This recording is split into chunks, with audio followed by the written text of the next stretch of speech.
I'd actually seen him on our way home from school. He looked dirty and disturbed, and stared straight at us as our bus went by. We even made jokes about him, probably as our way of pretending we weren't afraid. He was incredibly out of place in our middle-class suburb, so his mere presence felt threatening. Thus, our panic when the three of us got off at our stop and saw him at the corner, about to look our direction.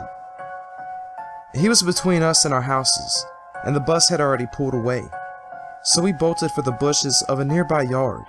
We weren't sure if he had seen us, but we peered through the leaves and saw him stalking our way, muttering randomly. Tim, my neighbor, insisted that he had seen a large knife in the man's ragged clothing. Danny, a kid I hardly knew who had just moved into the neighborhood, insisted that he was just imagining it, that Tim's glasses must have reflected the sun wrong or something. Still, we were terrified, and the sidewalk was going to bring him right by us. It was Tim who broke out and ran first. Keeping low, I followed, my heart pounding as we dove into the darkness underneath the porch of an unfamiliar house we had been hiding near. As we squeezed our bodies against the dirt, the grimy wood pressed into our backs, barely giving us enough room to breathe. From our hiding place, we could see the disturbed man turn into the yard in front of us and begin searching around, hitting the bushes and muttering angrily. I realized that Danny wasn't with us, but I hadn't seen where he had gone. Tim had lost his glasses back at the bushes, and he just huddled in the shadows next to me in near blind terror. We stayed there in silence, waiting. Every so often, whenever I almost thought it was safe to come out, footsteps would creep across the wooden porch above us. Tim almost sneezed once, but I covered his mouth and nose in stark fear. We waited there so long that the tone of the sunlight began to change. We hadn't heard the man searching about in a while.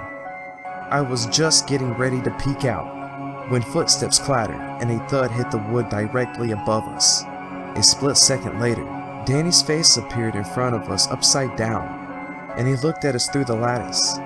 A look of shock and surprise crossed his features at finally finding us.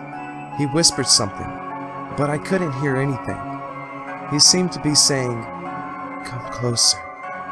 So I figured the horrible man was still around and he had to be quiet, so I inched forward. Danny's features grew fearful, and he kept indicating something above us. Strangely, I still couldn't hear him. His eyes seemed dim then, and I inched forward a little bit more.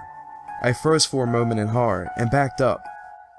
Tim mouthed to me, "What did he say?"